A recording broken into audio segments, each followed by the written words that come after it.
కేవలం 2 లేదా 3 సార్లు వాడగానే ముందు విపరీతంగా ఉన్న తెల్ల ఈగలు వైట్ ఫ్లైస్ మరియు నల్ల ఈగల బ్లాక్ ఫ్లైస్ బెడద పూర్తిగా అదుపులోకి వచ్చింది. పూత రాలడం తగ్గింది మరియు కాయలు పట్టే సామర్థ్యం గణనీయంగా పెరిగింది. ఫలితంగా చెట్లు ఆరోగ్యకరమైన రీతిలో పెరగడం ప్రారంభించాయి. అంతేకాకుండా వేర్ల బలం పెరగడం వల్ల గాలి ఎక్కువగా వీచినప్పుడు మొక్కలు పడిపోవడానికి లేదా వాలిపోవడానికి ఉండే అవకాశం తగ్గింది. నిమ్మ మరియు జామ వంటి పండ్ల చెట్లలో కాయల పరిమాణం మెరుగుపడింది. మొత్తంగా చాలా తక్కువ సమయంలోనే అద్భుతమైన ఎదుగుదల మరియు జీవశక్తి సాధించబడ్డాయి. నేను సేలం జిల్లాలోని శంకరగిరి తాలూకా అన్నపురం గ్రామంలో నివసిస్తున్నాను.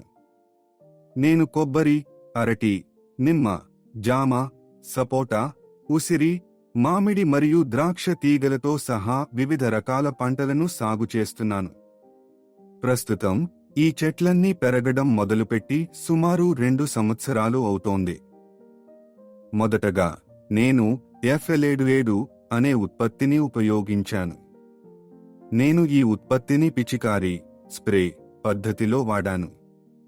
నేను ఒక స్ప్రే డబ్బాలో 1-2 లీటర్ల నీరు పోసి దానికి అర గ్లాసు టంబ్లర్ ఈ ఉత్పత్తిని కలిపి కొబ్బరి, నిమ్మ మరియు జామ వంటి మొక్కలపై పిచికారీ చేశాను. దీని ఫలితంగా కొబ్బరి చెట్లలో పూత రాలడం తగ్గింది మరియు పూత నిలిచి కాయలుగా అభివృద్ధి చెందడం సమర్థవంతంగా జరిగింది. నిమ్మ చెట్లపై కాయలు మునుపటి కంటే పెద్దవిగా మరియు ఆరోగ్యకరంగా కనిపించాయి. జామ చెట్లపై ఇంతకు ముందు ఉన్న తెల్ల ఈగలు మరియు నల్ల ఈగల బెడద తగ్గింది. అలాగే ఆకులు నల్లగా మారిపోవడం అనే సమస్య, ఇంతకుముందు ఇబ్బందిగా ఉన్న విషయం, పూర్తిగా తొలగిపోయింది. క్లుప్తంగా చెప్పాలంటే మొక్కలు ఎంతో ఉత్సాహంగా పెరగడం మరియు అద్భుతమైన జీవశక్తితో కళకళలాడటం ప్రారంభించాయి.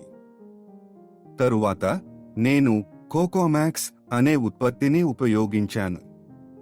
నేను ఈ ఉత్పత్తిని వేర్లకు పోషకాహారంగా రూట్ న్యూట్రియంట్ సప్లిమెంట్ అందించాను. నేను ప్రతి కొబ్బరి చెట్టు మొదలు చుట్టూ ఒక చిన్న కందకం తవ్వి అందులో నీరు పోశాను. ఆపై ఒక బకెట్లో సుమారు 100 మిల్లీలీటర్లు ఉత్పత్తిని నీటితో కలిపి ఆ మిశ్రమాన్ని చెట్టు మొదలు చుట్టూ పోశాను.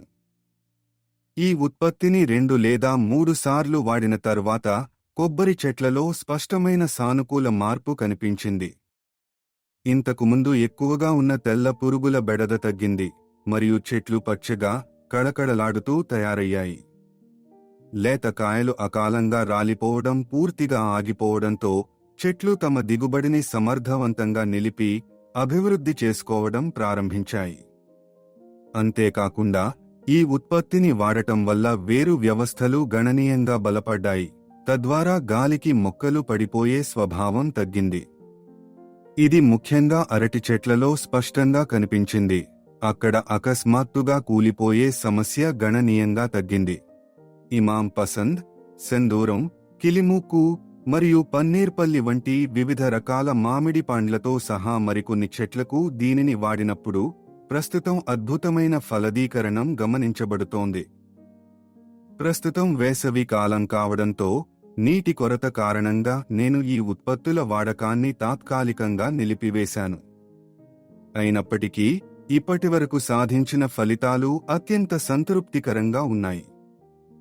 కొబ్బరి చెట్లలో లేత కాయలు ముందుగానే రాలిపోవడం పూర్తిగా అదుపులోకి వచ్చింది మరియు గతంలో ఉన్న తెల్ల, నల్ల పురుగుల బెడద పూర్తిగా తొలగిపోయింది. ఫలితంగా ఫలదీకరణ సామర్థ్యం పెరిగింది మరియు చెట్లు సరైన ఆరోగ్యకరమైన పెరుగుదలను సాధించాయి. నిమ్మ పండ్లు మునుపటి కంటే పెద్ద పరిమాణంలో పెరిగాయి మరియు గతంలో ఆందోళన కలిగించిన జామ ఆకులు నల్లబడే సమస్య పూర్తిగా పరిష్కరించబడింది.